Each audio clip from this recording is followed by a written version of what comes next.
Well, this is Michael Douville coming to you from beautiful Phoenix, Arizona. Now, I'm on my second generation for investors. I've been doing this a really, really long time. I also wrote a book. I teach, and I'm going to tell you, here's some questions I get from first-time investors, and it really scares them. These are things that really concern them.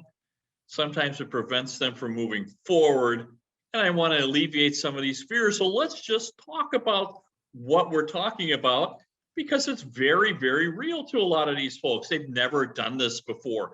So 3 tips for first-time real estate investors are coming right at you. Now, I've been doing this for a really, really long time. I hear this all the time. So tip number 1, they're always concerned about, am I going to be able to rent this property? Because, as a first-time home buyer, they're not paying cash for this property. They're probably, they've got a family at home, or they have a career that's going on, they got a profession, they have income coming in, they've saved their money, and they're putting it down for an investment property that's supposed to give them cash flow and tax savings, get them some capital gains. But what if it doesn't rent? What if it doesn't rent and they've got that extra payment that they're now on the hook for all this money? They scrape together 20%, 30% down. They're buying a property, and the fear is, what if it doesn't rent? Now I got my house payment that the kids are all living in, my house payment, this is my own home, and I just bought this investment property, it's got a payment on it. Well, in 50 years of doing this, I've never had a property we couldn't lease. Never, ever happened. We can always lease these properties, particularly if you're in one of the great markets in the United States, Florida, Texas, and Arizona. Here in Metro Phoenix, before we even close the property, we put a for rent sign. We have to ask permission from the seller to do this 4 or 5 days in advance. But by the time closing comes, we typically have applications, often have multiple applications for the property. So we always lease them, and we lease them fairly quickly. Now, if you want to do it yourself, which a lot of people do, we're trying to get in, we're trying to save costs.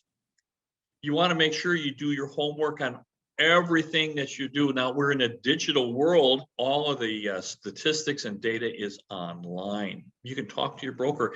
If you had a broker that sold you the property, you can ask him to look it up. But we as a group, my group, we buy properties to rent. So they have to fit certain investment parameters or we won't buy them. Now, there's a subtle difference there. Our properties are purposely bought. These properties fit into a very tight acquisition protocol that they're going to give us cash flow and capital gains. Now, you can do this. We want you to make sure that you talk to your broker, make sure you know what the property is going to lease for.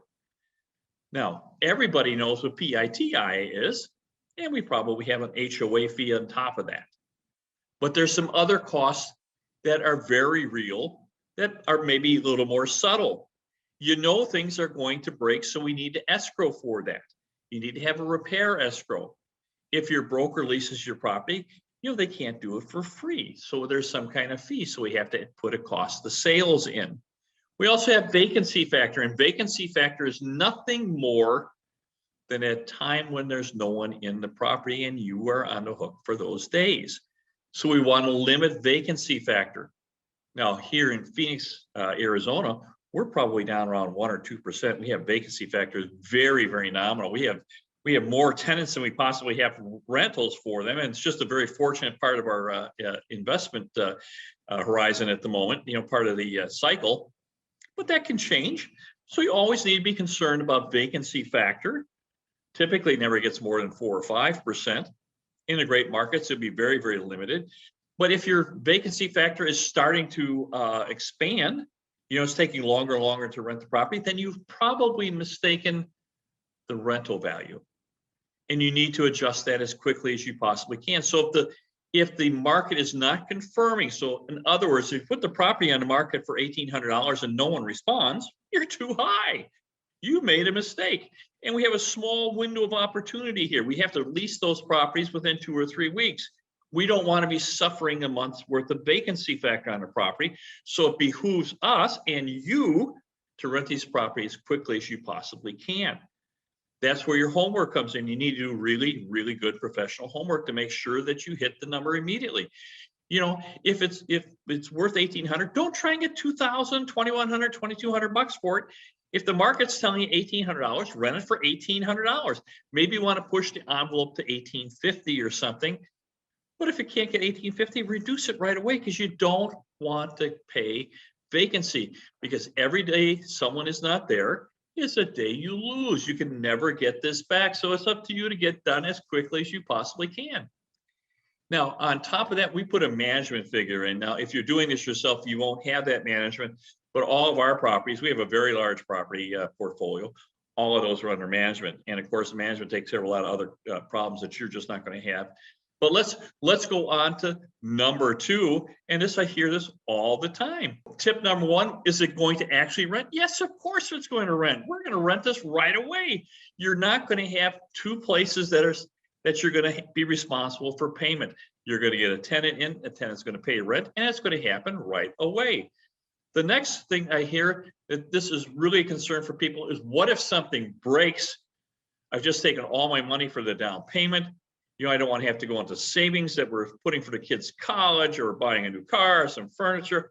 I don't want to take that money and have to repair something in the house. Well, this is certainly a concern. But whenever we buy these properties, we have them professionally inspected.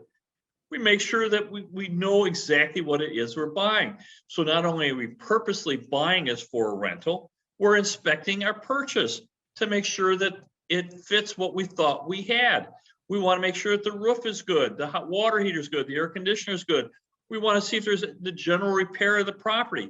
Now, the 3 main systems in a house that we have problems with is the roof, the hot water heater, and the air conditioner. Now, here in Arizona and across the country, air conditioners are changing over on the Freon, so we're no longer repairing them, we're pretty much replacing them. So you have to be concerned about the cost of an air conditioner. It's one of those things. It's about $7,000 to put an air conditioner on. If it's good for 20 years, so if it's only 10 years old, you got 10 more years to save to put an air conditioner. You might not even own the property then. We hope you do. We trade a lot of these, so it may not be the same one. But if not, then we're just budgeting it. We have a repair escrow that should cover most of those costs, and it shouldn't be immediate. Now, if you have an immediate cost, your home inspector is going to tell you. He's going to say, hey, this air conditioner is not working. You know, it's not blowing air right. It's not got enough Freon. There's a leak in it. They're going to tell you right off the gate. Same with the roof. They're going to go up on the roof. They're going to check the roof and say, hey, look at this roof is shot. You know, needs a new roof. Or they're going to say, hey, look, you need some repair. This is typical what we see. You know, the flashings have to be retired, and they need some work maintenance done on the roof. $300-400, and it's generally taken care of for several years. But the roof is good 25 to 30 years here in Maricopa County. Maricopa County is also Gilbert, Chandler, Scottsdale, Phoenix, Peoria, Surprise. It's a really big county, and those roofs here get a lot of sun. They're worth about 25 to 30 years. Now, they're tile roofs, but there's underlayment. The underlayment wears out, and that's what they replace. So if you buy a house that's 15 years old, you know you probably got 10 or 15 years. Now, your inspector is going to tell you, hey, we get up there, it's bad. Well, then you need to negotiate with the sellers. Hey, we got a bad roof here. What are we going to do about it?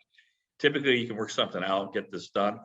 Or you take it off the price, or you just have to know that this is a cost, or you just walk away from the sale. Maybe this isn't for you, but it fits into our budget. So we as investors and you should be factoring in this cost that we're going to have to make sure that the investment gives us a return on investments. You can do this. You're going to know these things. Same with the hot water heater. Those are the 3 main ones. A hot water heater in Maricopa County is good for about 6 to 8 years. If you get one that's 6 years old, you know that you have a limited time left on it. Not a big deal. It costs about $800 to get this done.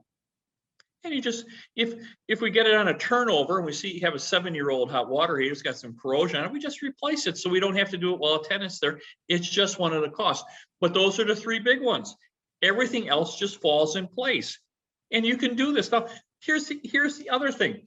They sell these home warranties. You get a home warranty. It covers all these different things. You choose what you want on it. It costs you $400, $500, $600 a year. And you can cover, now they're a limited warranty. They're not going to cover absolutely everything that's possibly can be done, but they're going to give you some limited. It makes you sleep better at night. You can just factor in, maybe it's $600 a year. It's $50 a month. Just factor it in. And if it fits within your parameters, because we have a very, very tight protocol for acquisition. So it either fits in it or it doesn't. So we want to make sure that we maintain our return on investments. You can do this yourself. Really, really easy. Just really, really easy. The tip about major repairs is no problem. Get a home warranty if you're concerned, or just factor in the cost into your repair escrow so that you, over a number of years, maybe 5 years, you're escrowing for a new roof. You just put that into your escrows. And when the roof goes bad, you'll have the money in the escrow account. Too easy. Also, keep in mind, if you need a roof in 5 or 10 years, you're going to be raising rents. And so a lot of the rental increase can go to offset any roofing that you may have down the line. The roof also becomes a tax consequence. Talk to tax accountant about that. Now, here's one I hear an awful lot. And this is because we have a lot of neighboring states. California, if a tenant doesn't pay their rent, oh my God, you're just in deep trouble. So all these scare stories. What's going to happen if this tenant doesn't pay their rent? They're going to be in there for years and years and years, and I'm going to have to pay my house. I'm going to have to pay the rental's house, and this tenant's going to live with me for all this time, and I'm just going to really have a problem. Well, in Arizona, it's very cut and dry. With less than 30 days, a non-paying tenant is out. They're toast. They're gone.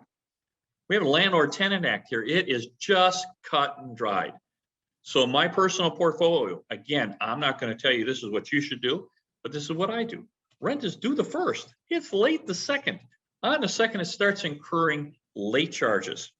On the 2nd, we also send out a professional process server, giving them 5 days with which to cure the breach. At the end of the 5 days, on the 6th day after that, we're in court, and it's the Justice of the Peace Court. Very inexpensive to do, very informal, but legal. And we're in court within 14 days, and the court's going to order the tenant in. And I'll tell you right now, the judge is going to ask one question. Did you pay your rent? And the tenant's going to want to start telling him all kinds of stories, and he's going to stop them and say, did you pay your rent? And the tenant says, no. Down comes the gavel, out in 3 days. It's cut and dried. So within like 25, 26, 27 days from the moment they don't pay their rent, they're gone. And we can start our rental cycle again. And if you've done your business right, then you've taken 1 month security deposit, maybe some other deposits. And this can go to mitigate your cost basis and your loss. And we're up and running. Now, I'm going to tell you, this doesn't happen very often, very, very seldom. Nobody wants to evict their tenants. We don't want to do this. We want good tenants that put down roots, that our rentals become their homes. And this is what we have. And again, you can do a policy. You need to credit check all these guys. Make sure the better the credit, the more likely it is that you're going to get paid. So you can make a policy. I want someone that's got a 620 or a 640 credit score. Well, the higher the credit score, the better off the tenant is, the less problems you're going to have with them. You also want to check their income to debt ratio. If they got $5,000 a month coming in, that sounds great. $5,000 going out, 5,000 in, 5,000 going out, doesn't sound like they got margin for error, doesn't sound like they're so good. So you need to just develop a policy and say what that margin is. You had to do it when you went to get qualified for a loan. Why shouldn't your tenants do this? And if you have a policy and you check their credit, you're going to get very, very good tenants. You may do very fair rent. You're going to get very good tenants. They're going to stay for a very, very long time. This is going to be very good for you. I've got tenants that stay 10 and 15 years on a 30-year mortgage. You get one that stays 15 years, they almost paid that house off for you. So on tip number 3, what if the tenant refuses to pay rent? Well, we just evict them. No, we don't do it. We do it so literally so seldom, but it's not the end of the world. You're not going to be there. You're going to get rid of them right away. You need to follow the rules though, and just do it really quick, and don't become their friends. Be friendly, but not friends. This is a business relationship. We give them a good house to live in. We take care of repairs. They pay their rent. They don't pay, they have to leave. Now, this slide is for me to remind me to ask you to give me a thumbs up if you like this video. And also, would you subscribe? We're trying to get this out so that people invest in a very, very compelling investment. Real estate is very, very good. It's going to be good for many, many years. particularly in the great markets of the United States. Now, the real estate's going to be good all across America. One of the greatest bull markets in my lifetime is unfolding now, but you knew really, really well in Florida, Texas, and Arizona. If you have any questions, you're welcome to reach me at michael@michaeldouville.com. If I can help in any way, I certainly will. You're welcome to look at my books on Amazon. The book in blue, that's my wife and I put together. That was our business plan. How to create a real estate money machine and retire with income, retire at any age. You can retire. It's a financial decision. And the new book we just wrote is talking about taking you from a beginner and taking you through some of the pitfalls. If I can help in any way, I want you to succeed. I want you in the worst kind of way to succeed. You're welcome to reach me at michael@michaeldouville.com. My very, very best to you. Bye-bye.